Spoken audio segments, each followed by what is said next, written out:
Everything started with a series of events that seemed like pure luck. I am Veronica Coleman, 35 years old, and I have a PhD in botany with a specialty in mycology. I've always prided myself on being methodical, precise, and above all, independent. Right now, I'm executing the most critical project of my career. Research on plastic-degrading fungi, a nearly $1.5 million grant from the USDA that could revolutionize environmental cleanup. The project required me to register my operation under an LLC and fight tooth and nail with the city council to get the proper zoning permits approved. It took 8 months of bureaucratic warfare, but I won. My greatest asset made it all possible: an old farm I inherited from my grandparents, tucked away in a secluded suburban area where neighbors mind their own business and regulations are more flexible. I used a significant portion of the grant money to renovate the original greenhouse into something extraordinary: a biosafety Level 2 laboratory that meets federal standards.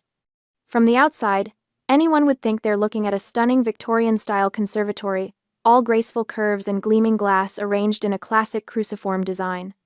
The beauty is intentional. I wanted my workspace to inspire me every single day. But inside that gorgeous exterior lies serious science. Negative pressure ventilation systems hum quietly, maintaining perfect air circulation. Humidity sensors monitor conditions down to the decimal point. Temperature controls keep everything stable within 0.5 degrees Fahrenheit. And throughout the space, thousands of neurospore samples rest in their dormant stage, waiting for the precise conditions that will wake them up and hopefully change the world. Legally, the land belongs to me, but the contents inside? Every single spore, every piece of equipment, every data point, that's federal property. The USDA doesn't mess around with their investments, and neither do I. Normally, I have an assistant named Amy, who works regular office hours, handling data entry and basic monitoring. She's sharp, reliable, and knows enough about the project to spot problems. But Amy takes weekends off, which means Saturday and Sunday are just me and the automated systems. My family has never understood what I do. My parents, Robert and Linda Coleman, are retired civil servants who spent their careers pushing papers and counting days until pension. My sister Tiffany is 29 and fancies herself some kind of social media influencer, though her follower count suggests otherwise. To them, my work has always been growing ornamental plants or playing in the dirt. They've never bothered to learn the difference between a hobby greenhouse and a federal research facility. 5 months ago, the family dynamics took a turn that should have been a red flag. My mother cornered me during Sunday dinner with what she clearly thought was a brilliant idea. "Veronica, honey," she said in that sweet voice that always precedes trouble, "Tiffany and I have been talking about her wedding venue." I kept eating my pot roast, hoping this conversation would stay theoretical. "That conservatory of yours," she continued, "it looks so natural, so upper-class trendy. All that glass and those beautiful iron frames, it would be perfect for a wedding. Very Instagram-worthy." The fork froze halfway to my mouth. "Mom, absolutely not." "But sweetie..." "No." I set down my utensils and looked directly at her. "What I have out there is not a party venue. It's a federal research facility with active biological materials. There are biohazards. There are contamination protocols. There are laws." My father, Robert, leaned forward with that patronizing expression he perfected during his decades in municipal administration. "Now, Veronica, don't you think you're being a little dramatic? It's just plants." "It's not just plants, Dad. These are genetically modified organisms that could pose serious health risks if mishandled. The space is under federal jurisdiction. I could lose my career, my funding, everything." Tiffany, who had been scrolling through her phone during this entire conversation, finally looked up. "Come on, Ronnie. It's my wedding. Family should come first." "Family doesn't ask family to commit federal crimes." The table fell silent after that. I explained the biological hazards in terms even they could understand. I talked about the negative pressure systems, the contamination risks, the federal oversight. I watched their faces carefully, looking for any sign that they grasped the seriousness of what they were asking. When they nodded and changed the subject, I assumed they understood. I thought they respected my profession enough to accept my refusal. I was catastrophically wrong. My fatal weakness has always been my need for family validation. Despite their dismissiveness, Despite their inability to understand my work, I still craved their approval. I wanted them to be proud of me, to see that I wasn't just their weird daughter playing with dirt. I was a scientist making a real difference. That weakness made me blind to what came next.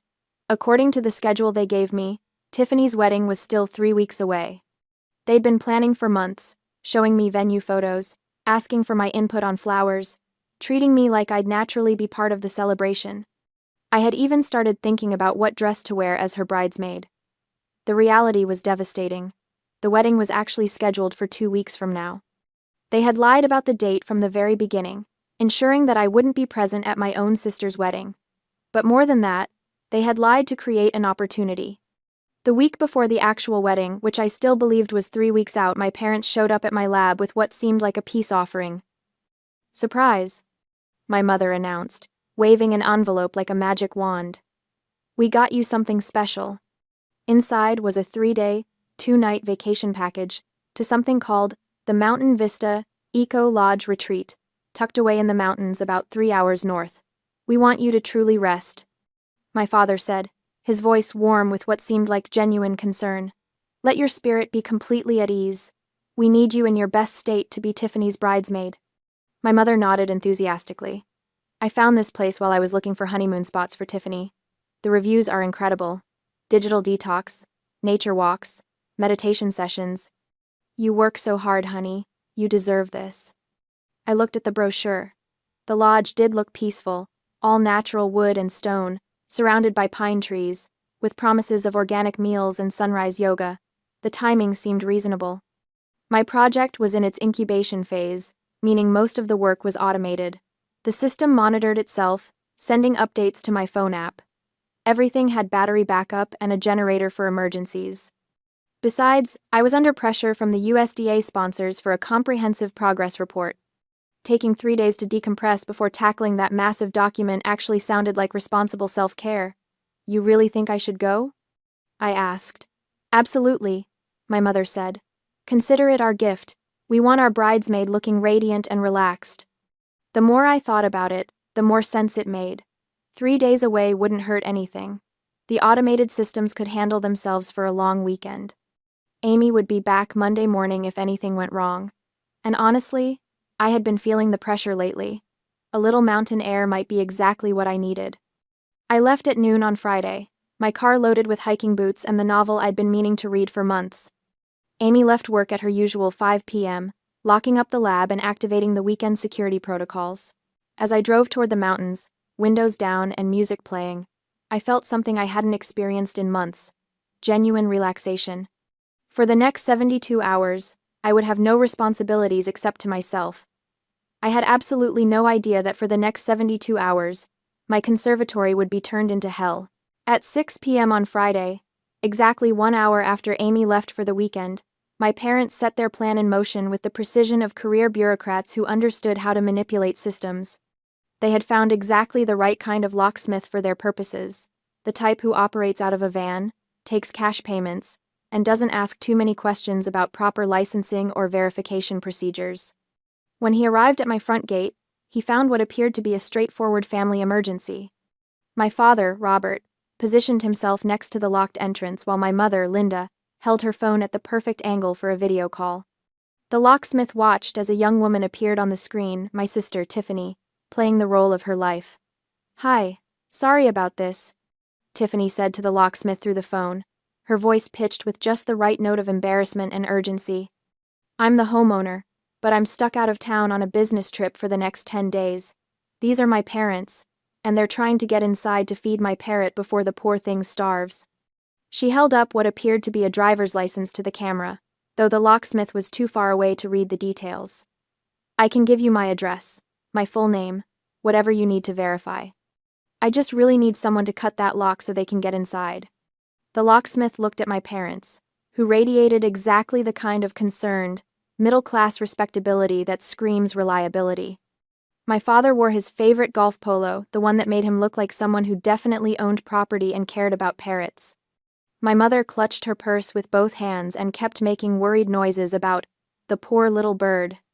"And to make this right," my father added, reaching for his wallet, We'd like to pay you to install a brand new lock when you're done. Something better than this old thing. My daughter deserves proper security. The locksmith bought every word. Why wouldn't he? They were offering to pay him twice, once to cut the lock, once to install a replacement. They had the homeowner on video giving explicit permission. They looked exactly like the kind of people who would drive across town to save a pet. Within 20 minutes, my front gate swung open, but the real violation was just beginning. Once inside my property, they walked straight toward the conservatory, and that's when they encountered what should have stopped them cold. Bright yellow warning signs posted at every entrance. Warning. Federal Research Site. Biohazard. Authorized personnel only. Protective equipment required. Instead of fear, instead of recognition of what those signs meant, I later learned that my mother looked at them and scoffed. "Robert, look at this nonsense," she said, her voice dripping with disdain. "That girl always overdramatizes everything. Take these down for me, will you? They look absolutely hideous. How are we supposed to take proper wedding photos with these eyesores everywhere?" This was the moment that transformed their plan from simple trespassing into something far more serious: the willful sabotage of federal safety warnings. But in their minds, they were just clearing away their dramatic daughter's unnecessary decorations. My father systematically removed every single warning sign and stacked them behind the tool shed where they wouldn't spoil the aesthetic. Then, together, they located the main electrical panel and shut off the security camera system. "There," my mother said, dusting off her hands. "Now we can work in peace." The next call was to Tiffany, and I can only imagine the triumph in her voice when she answered. "We captured the garden house," my father announced. Tiffany immediately contacted her event planning company, the same agency she'd been stringing along for weeks, telling them the venue was almost confirmed and just waiting for final family approval. Within minutes, she had crews scheduled to arrive Saturday morning for setup.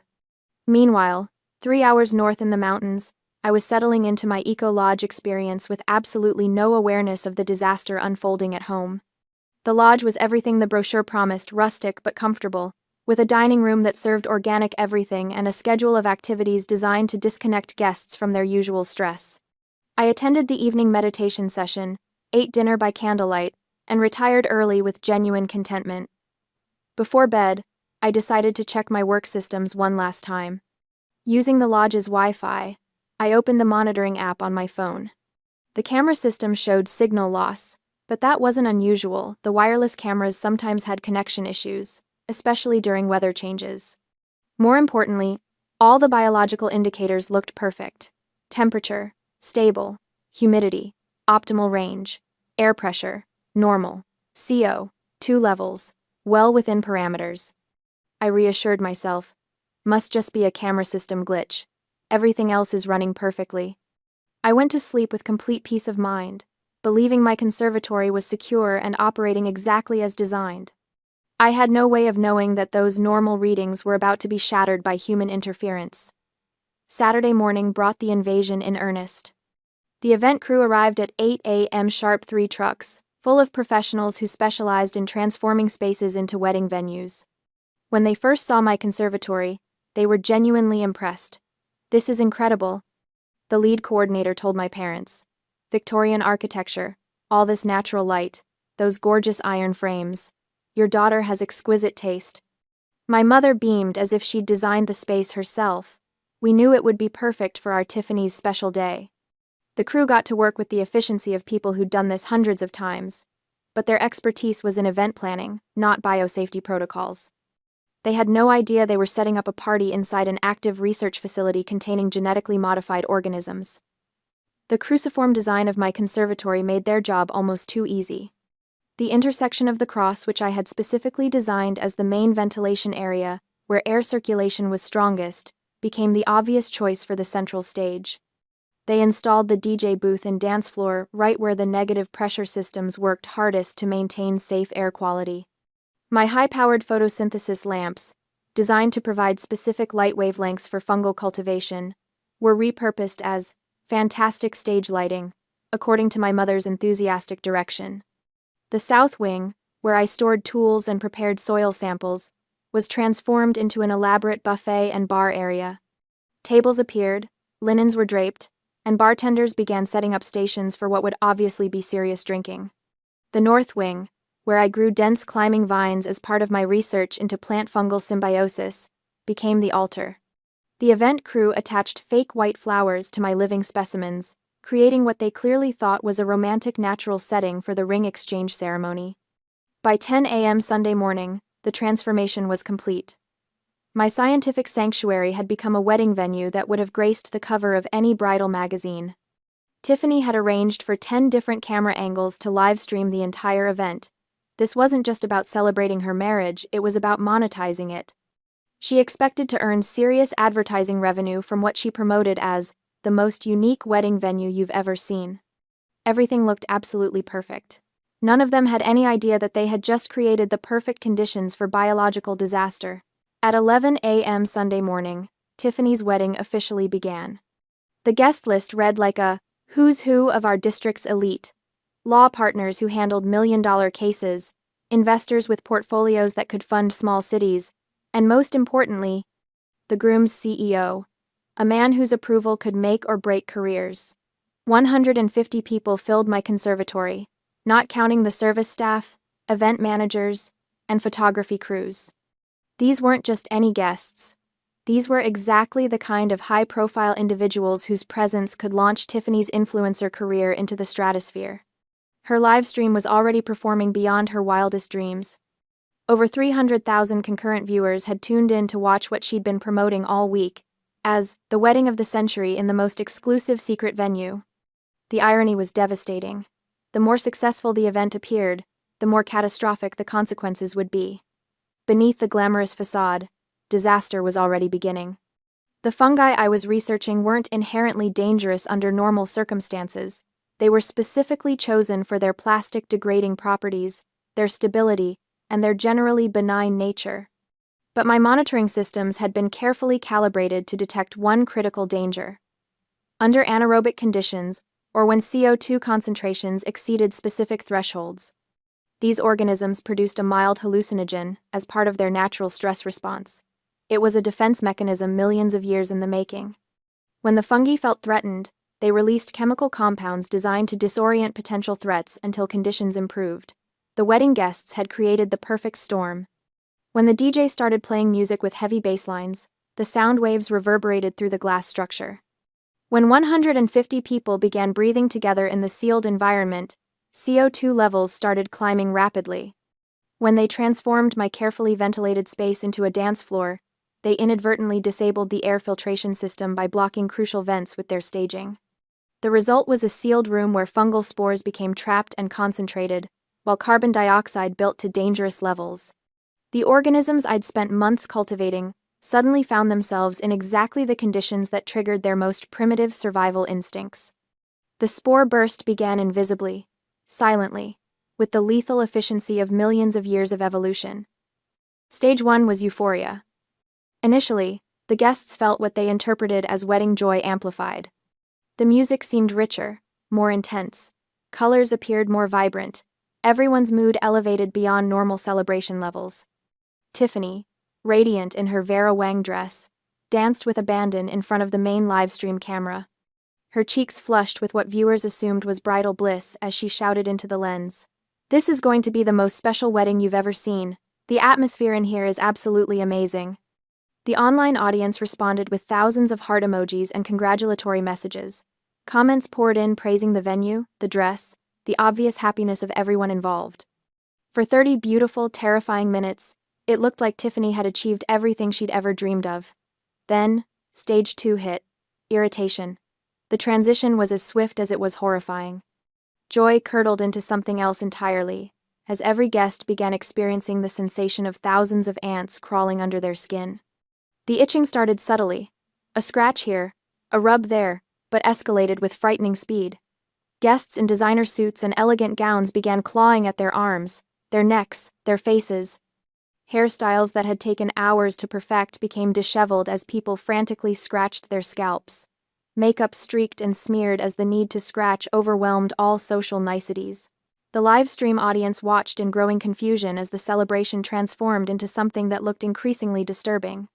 Comments shifted from congratulations to concerned questions. Is everyone okay? Why is the bride scratching like that? Something seems wrong.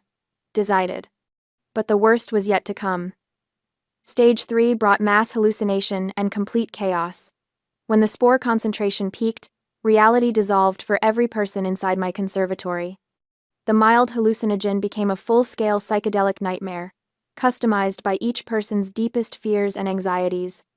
At the VIP area, the groom's CEO, a man known for his composure and authority, was lying flat on his back in the grass, making swimming motions with his arms. In his altered state, he believed he was floating in a warm California ocean, enjoying the most relaxing vacation of his life. He called out to nearby guests about the beautiful dolphins and perfect waves. At the altar, Tiffany's dream wedding became a horror show. The bridal bouquet in her hands transformed, in her perception, into a grinning skull that whispered her name.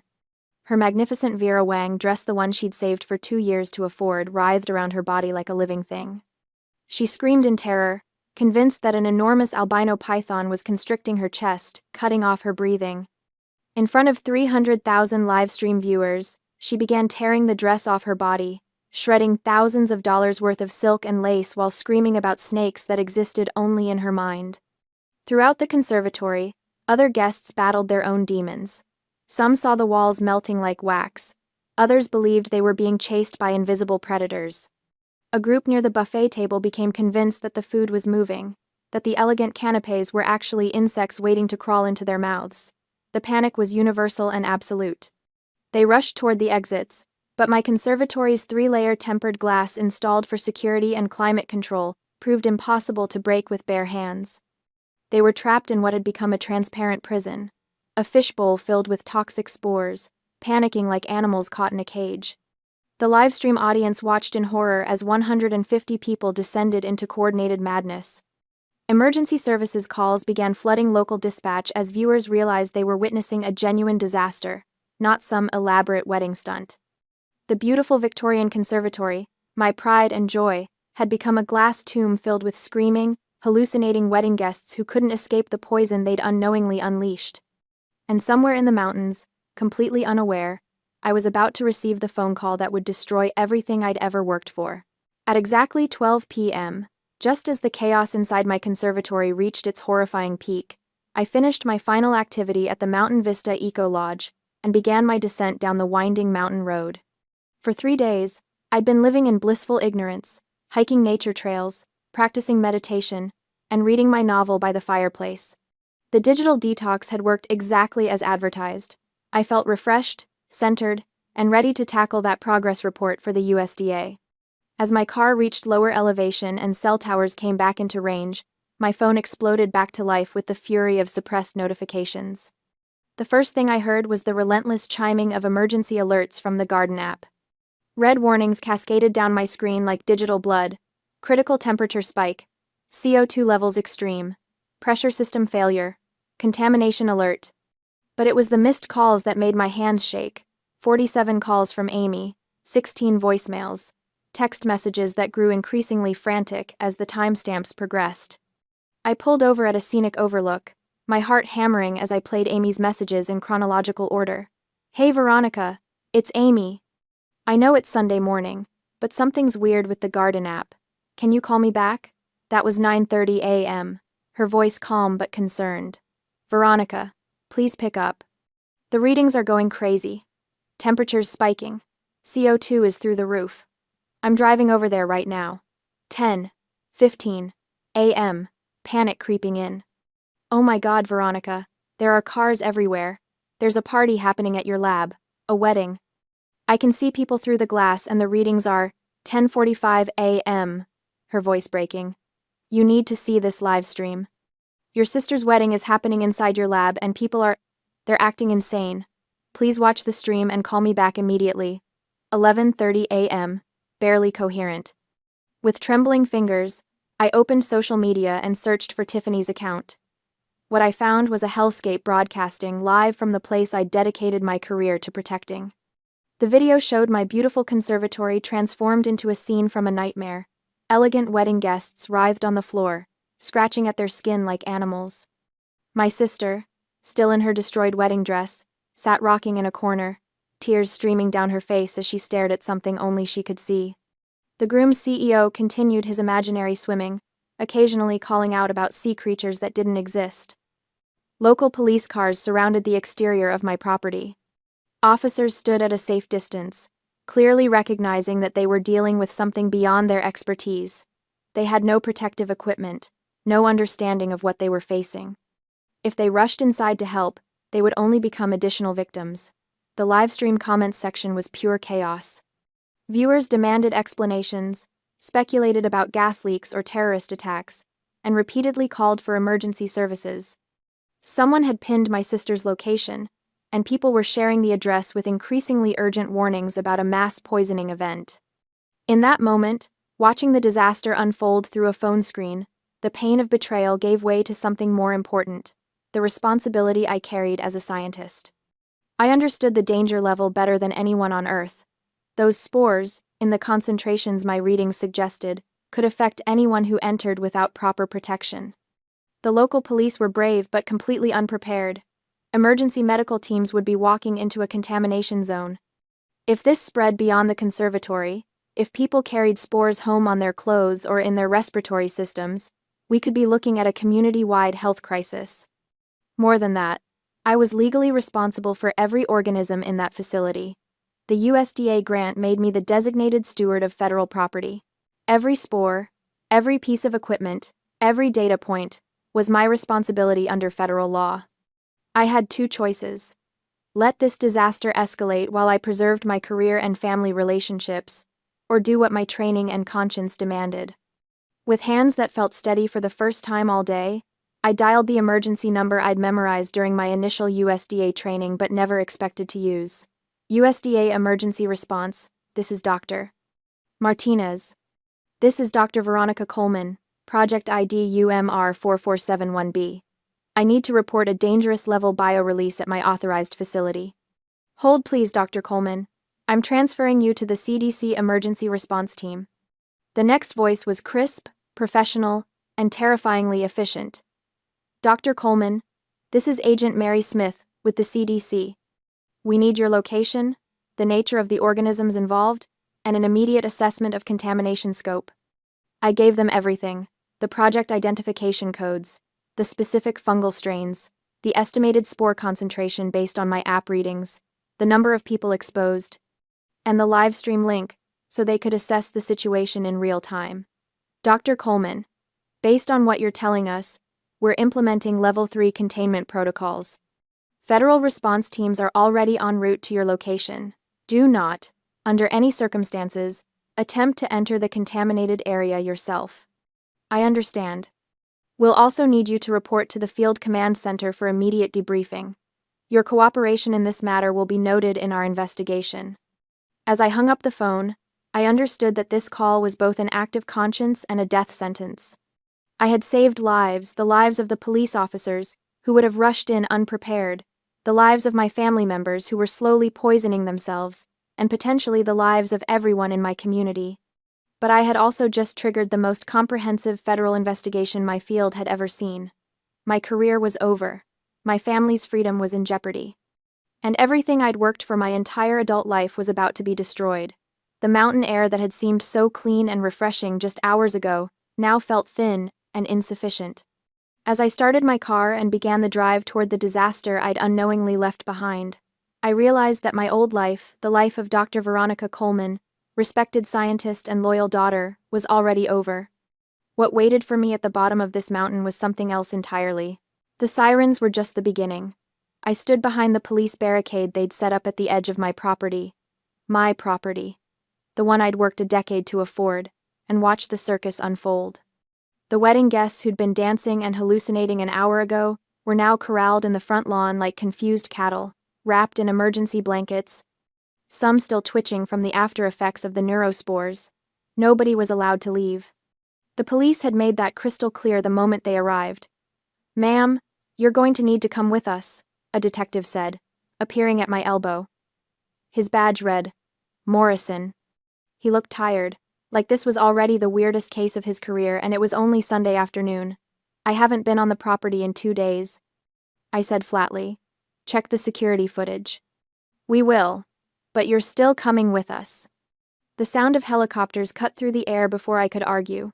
I looked up to see not one, not two, but 3 black choppers descending toward my conservatory like something out of an apocalypse movie.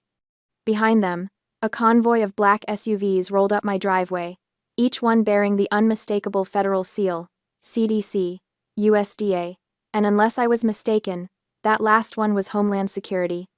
My mother's face, visible through the crowd of blanket-wrapped guests, had gone the color of old oatmeal, but "Your family is claiming they didn't know about the biological hazards," Morrison said. I laughed. It came out harsh and bitter. Detective, I have 12 years of text messages from my mother complaining about my weird mushroom house. I have emails where I explicitly warned them never to enter without proper equipment. I have a family dinner recording from last Christmas where my father called my research playing with moldy dirt. They knew. They just didn't care. He nodded slowly.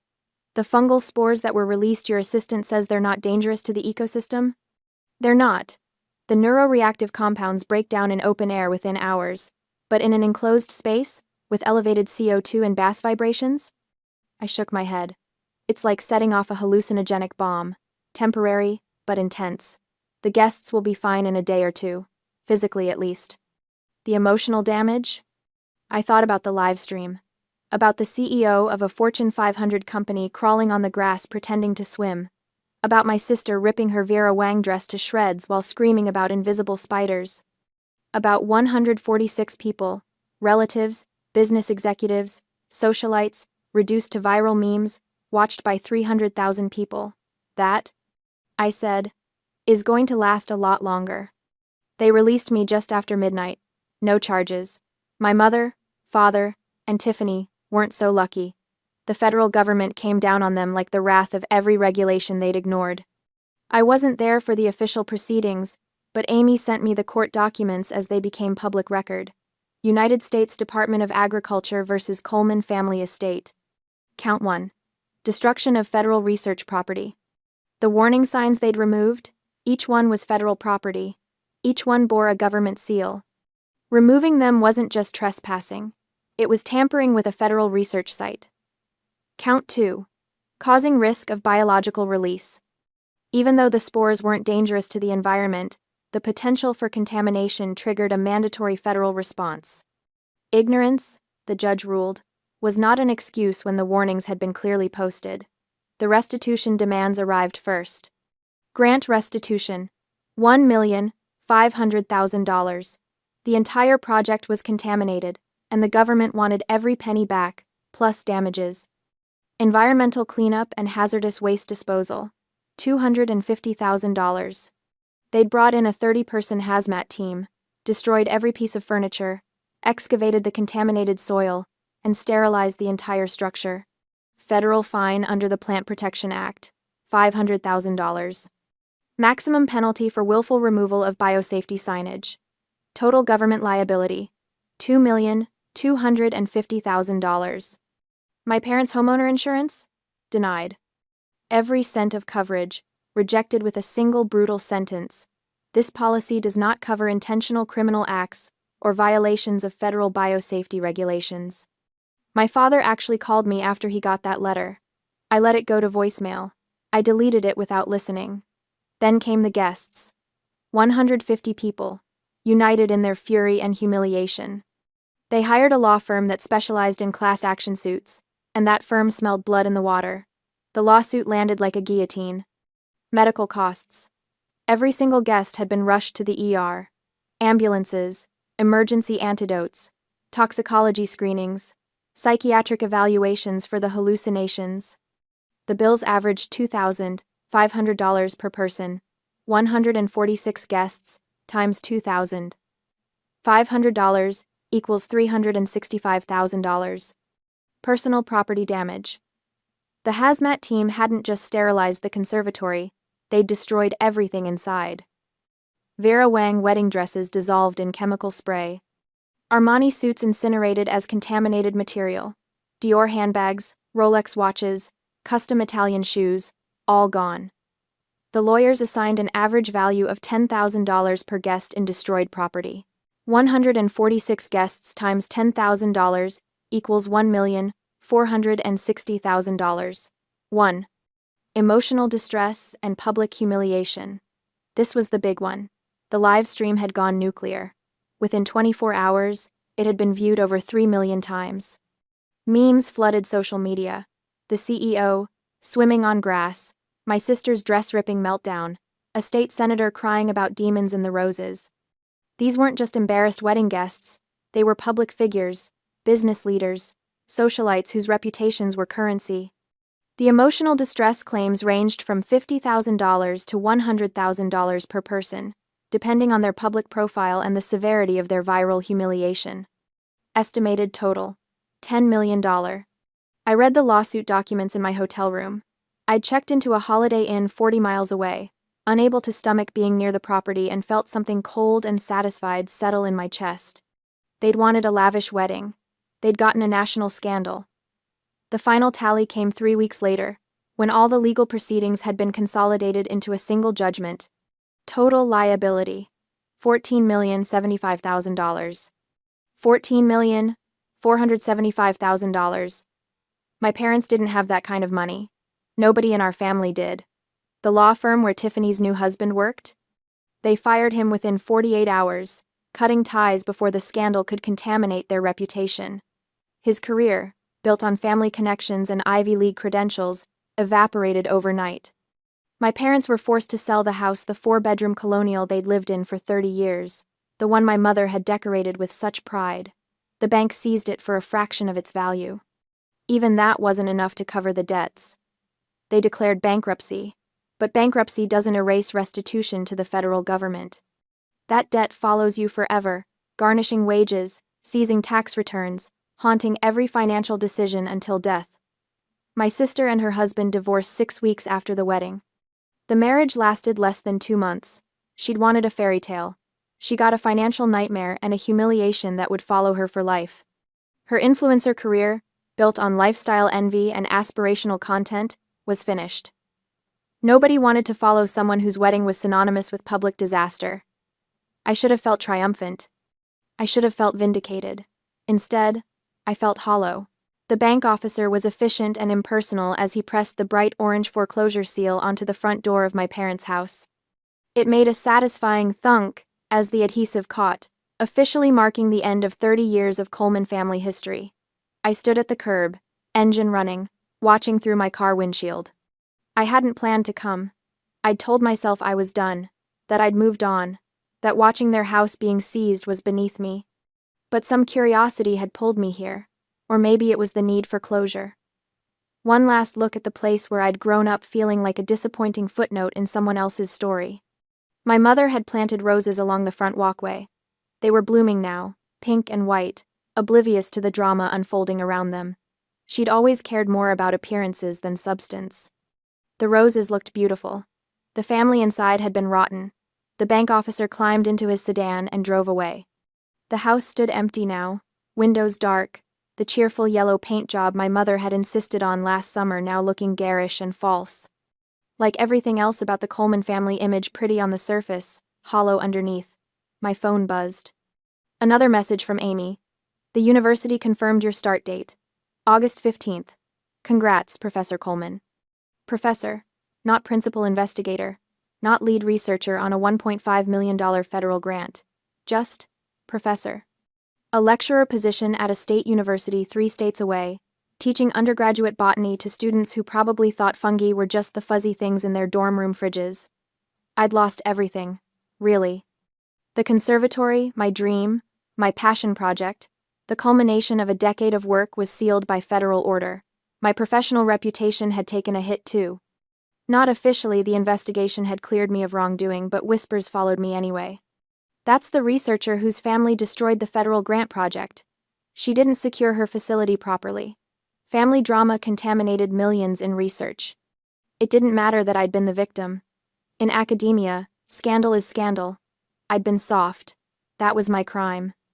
I'd known my family was selfish, manipulative, appearance-obsessed. I'd known they resented my success, that they saw my work as weird and my achievements as somehow embarrassing compared to Tiffany's Instagram perfect life. But I'd never suspected they'd do this. I'd never imagined they'd break into a federal research facility, remove biohazard warnings, and host a wedding reception in a BSL-2 lab just to avoid paying venue rental fees. That failure of imagination had cost me everything. My phone buzzed again. This time it was a news alert. Viral wedding disaster results in record lawsuit settlement. I didn't click on it. I'd lived it. I didn't need to read about it. My family had lost everything because of greed. Because they'd valued appearances over integrity, convenience over responsibility, social status over basic human decency. They'd looked at my life's work and seen nothing but a free venue and an inconvenient obstacle to their perfect wedding fantasy. I'd lost the grant. I'd lost the conservatory. I'd lost years of research and a career trajectory that had once seemed so promising. But they'd lost more. They'd lost their home, their savings, their reputations, and their futures. They'd be paying off debt until they died. Tiffany's marriage had lasted shorter than most people's honeymoons. My father would never retire now. He'd be working until his body gave out, every paycheck garnished to pay restitution to the government and compensation to the guests he'd poisoned with ignorance and arrogance. My mother's perfect family image, the one she'd curated so carefully for decades, had been incinerated in the flames of a wedding reception gone catastrophically wrong. The highway stretched out before me, heading west toward my new life. The sun was setting, painting the sky in shades of orange and purple that would have been beautiful if I'd had the energy to appreciate them. I'd packed everything I owned into this car, and a small moving truck that was already on its way to my new apartment. I had no furniture. It had all been in the conservatory, destroyed by the hazmat team. I had my clothes, my books, my diplomas, and my laptop. Everything else was gone. Starting over meant starting with nothing. But nothing was better than being tied to people who would destroy everything you built just to save themselves a venue rental fee. I merged onto the interstate and accelerated, leaving behind the town where I'd grown up, the family who'd betrayed me, and the dream project that had consumed a decade of my life. Somewhere ahead was Prairie State University, a fresh start, and the possibility, however small, that I might rebuild something worth keeping. I'd lost the grant. But my family had lost everything because of greed. That was the fair price of natural justice. And somehow, driving away from the wreckage of the life I'd built, I felt lighter than I had in years.